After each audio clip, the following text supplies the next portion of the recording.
사도행전 16장 바울 할아버지의 새로운 길과 루디아 아주머니. 조이야, 오늘 바울 할아버지 일행은 복음을 전하러 열심히 여행을 하고 있었어. 그런데 참 이상한 일이 생겼지? 성령님이 아시아 지역에서 말씀을 전하지 못하게 막으신 거야. 그래서 방향을 바꿔서 부르기아와 갈라디아 땅을 지나 무시아 앞까지 갔어. 거기서 다시 비두니아라는 곳으로 가려고 아주 많이 애를 썼단다. 그런데 이번에도 예수님의 영이 허락하지 않으셨어. 결국 그들은 바닷가 마을인 드로아로 내려가게 되었단다. 조이야, 내가 세운 계획이 자꾸 막히면 기분이 어떨까? 답답하기도 하고 속상할 수도 있겠지. 그런데 그날 밤 바울 할아버지는 아주 특별한 환상을 보았어. 바다 건너 마게도니아 사람이 서서 마게도냐로 건너와서 우리를 도와주세요 하고 간절히 부탁하는 모습이었어.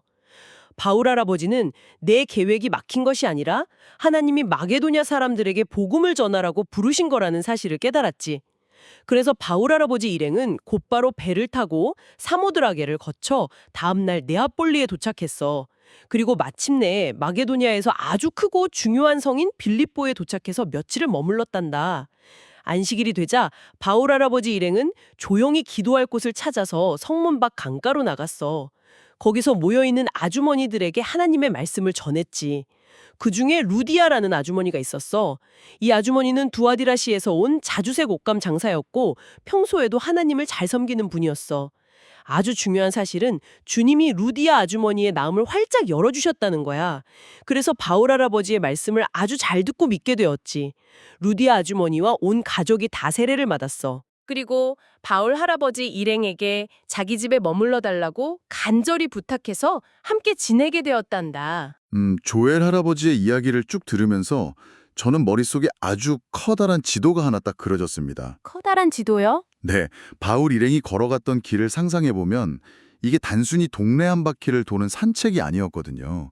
당시 아시아 지역, 그러니까 지금의 튀르키예의 서부 지역으로 가서 복음을 전하려던 바울의 계획은 아주 철저하고 또 간절했을 겁니다. 그런데 성령님이 그 길을 막으셨죠. 맞아요. 계속해서 거절당한 셈입니다.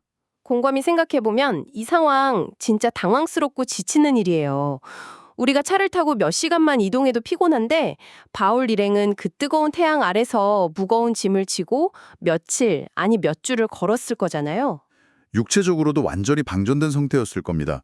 부르기아와 갈라디아 땅을 지나서 비두니아로 가려고 애를 썼다는 건 수백 킬로미터의 거친 돌길을 땀 흘리며 걸어갔다는 뜻이니까요. 네, 가는 곳마다 이 길을 안 돼, 저기도 아니야 하고 막히는 상황, 저희가 평소에 겪는 일들과 아주 비슷한 것 같아요. 정확합니다. 내가 하고 싶은 일이나 아주 잘 세워둔 계획이 뜻대로 되지 않을 때가 있죠. 맞아요. 예를 들어서 몇 달 전부터 가족들과 제일 좋아하는 놀이공원에 가기로 약속을 했어요. 아주 완벽한 동선까지 짜랐는데 말이죠. 네, 그런데 막상 출발하려고 보니까 태풍이 와서 모든 계획이 다 취소된 상황, 그런 걸 떠올려 볼 수 있겠네요. 정말 답답하고 짜증이 날 법도 한 상황입니다. 바울 일행이 겪은 좌절감은 그것보다 훨씬 컸을 텐데 말이죠.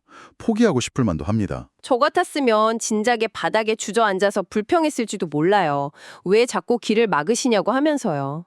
와, 계획이 막힌 게 오히려 하나님이 준비하신 새로운 길이었다니 정말 놀랍네요. 아, 경로 재탐색 정말 좋은 표현이네요. 그래서 바울 일행이 결국 아시아 대륙의 서쪽 끝인 드로아까지 내려가게 된 거군요. 네. 더 이상 걸어서는 갈 수 없는 바닷가 마을 드로아로 떠밀리듯 내려갔죠. 바로 그 육지의 끝, 인간의 계획이 완전히 바닥난 그곳에서 비로소 하나님의 진짜 계획이 영상처럼 펼쳐집니다. 그날 밤 바울이 본 아주 특별한 환상, 마게도니아 사람이 나타난 그 장면이네요. 맞아요. 건너와서 우리를 도와주세요 라고 간절히 부르는 모습이었습니다.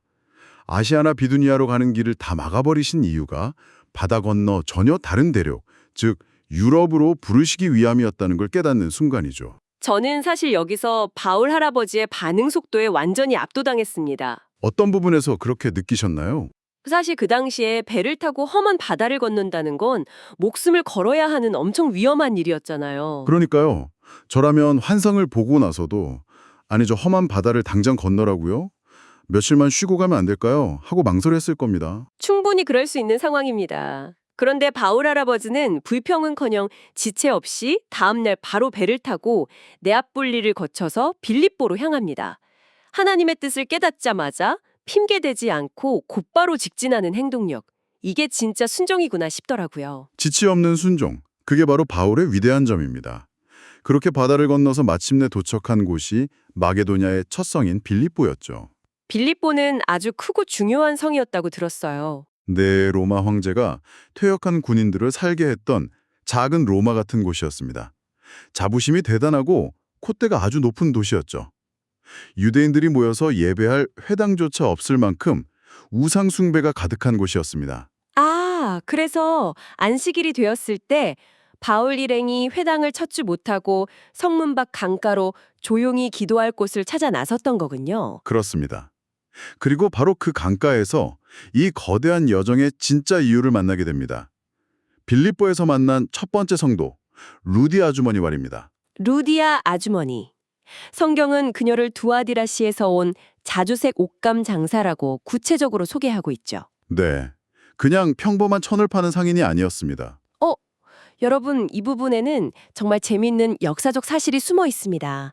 지금 우리는 자주색하면 예쁜 크레파스 색깔이나 흔한 티셔츠를 떠올리잖아요. 네, 일상에서 흔하게 볼 수 있는 색이죠. 하지만 고대 로마 시대에 자주색은 곧 권력이자 엄청난 부의 상징이었습니다. 자주색 염료를 구하는 과정 자체가 상상을 초월할 정도로 끔찍하고 힘들었거든요. 지중해에서 나는 뿔고둥 이야기 말씀하시는 거죠? 네, 맞아요. 바다 밑바닥에 사는 작은 뿔고둥이라는 생물에서 염료를 얻었는데요. 아주 조그마한 천조각 하나를 물들이는 데만 이 고둥 수만 마리를 깨부수고 끓여야 했습니다. 냄새도 엄청 심했다고 하더라고요. 맞습니다. 과정도 복잡하고 냄새도 엄청나게 지독해서 염색 공장 근처에는 사람이 살 수도 없었대요. 그렇게 힘들게 얻은 색깔이다 보니 가격이 금보다도 비쌌습니다. 나중에는 로마 황제가 자신과 최고의 귀족들만 이 자주색 옷을 입을 수 있도록 아예 법으로 정해버릴 정도였죠. 그렇다면 그 최고급 명품을 독점적으로 다루고 팔았던 루디 아주머니는 어떤 사람이었을까요? 정말 대단한 사업가였겠네요. 네, 단순히 장사를 잘하는 정도가 아니라 제국의 고위 관료들과 귀족들을 상대하는 억만장자이자 당시 사회에서 가장 성공한 인물 중 한 명이었을 겁니다. 돈과 명예를 다 가진 아주 완벽한 삶이었겠죠. 겉보기에는 부러울 것이 하나도 없는 사람이었네요. 그런데 바로 이 지점에서 오늘 이야기의 심장을 관통하는 가장 중요한 단어가 등장합니다. 헬라어 원어인 디아노이고라는 단어죠. 맞습니다. 아주 중요한 부분입니다. 성경은 바울이 말씀을 전할 때 주님이 루디아의 마음을 활짝 열어주셨다고 기록하고 있습니다. 거기서 열어주셨다라는 뜻을 가진 단어군요.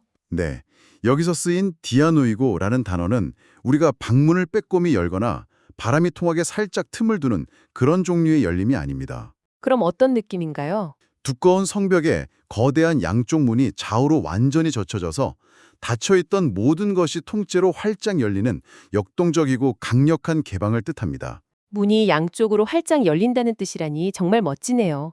하나님은 참 세심하신 분이군요.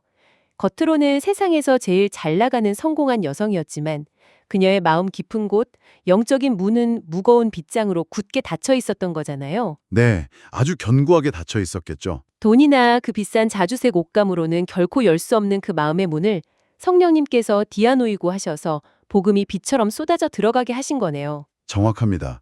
우리가 하나님의 말씀을 듣고 아, 이게 진리구나 하고 믿게 되는 것은 결코 내 귀가 남들보다 밝거나 내가 지식적으로 똑똑해서가 아니라는 영적 진리를 명확하게 보여주는 장면입니다. 오직 성령님의 은혜라는 뜻이군요. 그렇습니다. 성령님께서 우리의 굳게 닫힌 마음의 문을 활짝 열어주시지 않으면 아무리 위대한 바울이 설교를 해도 그 말씀이 우리 마음속에 심길 수 없다는 뜻이죠. 루디아가 복음을 받아들인 건 그녀의 부요함 때문이 아니라 전적인 성령님의 디아노이고 덕분입니다. 이렇게 하나하나 조각들을 맞추고 나니까 바울의 그 험난했던 여행 전체가 하나의 거대한 마스터 플랜이었다는 걸 깨닫게 됩니다. 어떤 큰 그림을 보셨나요? 하나님은 바울이 아시아에서 편하게 복음을 전하는 길을 일부러 막으시고 수백 킬로미터의 먼지 구덩이를 걷게 하셨잖아요. 그리고 험한 바다를 건너게 하시고 이방인의 도시 빌립보에 외딴 강가까지 몰아붙이셨어요. 네, 아주 고된 여정이었죠. 왜 그러셨을까요? 바로 이 루디아 한 사람의 마음 문을 활짝 열어주시기 위해서였던 겁니다. 정말 놀랍지 않습니까? 이보다 더 위대하고 감동적인 추적극이 있을까요? 마치 목자가 길을 잃은 한 마리 양을 찾기 위해서 온 산을 헤매고 가시덤불을 헤치며 나아가는 모습과 같습니다. 잃어버린 양 한 마리를 찾으시는 사랑이군요. 네, 하나님은 복음이 단절히 필요한 루디아 한 영혼을 위해 거대한 대륙의 지도를 다시 그리신 겁니다.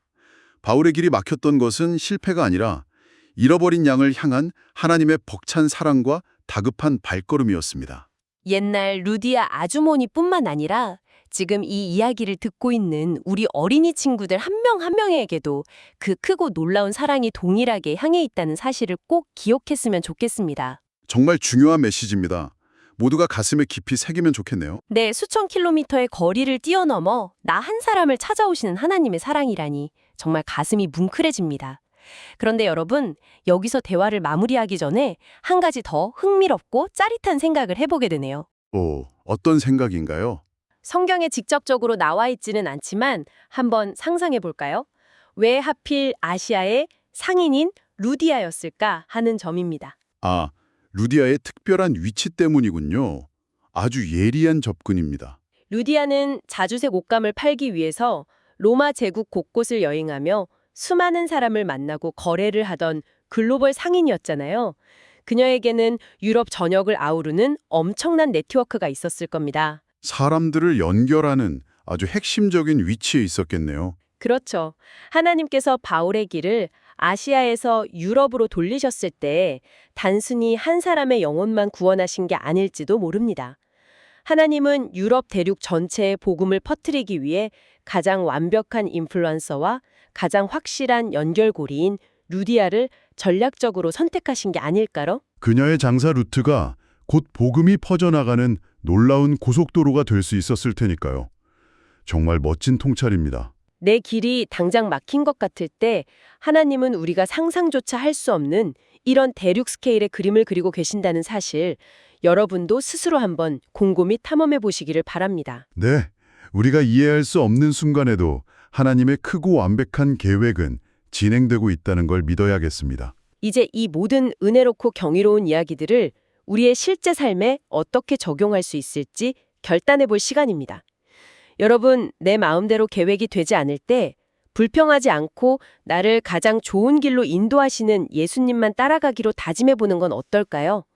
여러분은 오늘 이 이야기를 듣고 무엇을 결심했나요? 우리 친구들과 부모님들 모두 각자의 마음속에 귀하고 아름다운 결단을 내리셨으리라 믿습니다. 네, 오늘 들은 바울 할아버지와 루디아 아주머니의 이야기를 마음속 깊이 새기길 바라며 이제 저희 가이드가 한 마음으로 오늘의 기도를 낭독하겠습니다.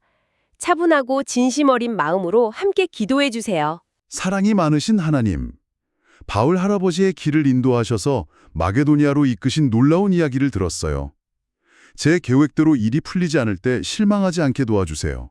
저를 향한 하나님의 더 멋진 계획이 있다는 것을 믿고 순종하는 마음을 주세요. 루디아 아주머니의 마음을 활짝 열어주신 것처럼 제가 예배를 드리고 말씀을 드릴 때 제 마음의 문도 활짝 열어주세요. 언제나 저를 가장 좋은 길로 인도해 주시는 예수님의 이름으로 기도드립니다. 아멘. 조의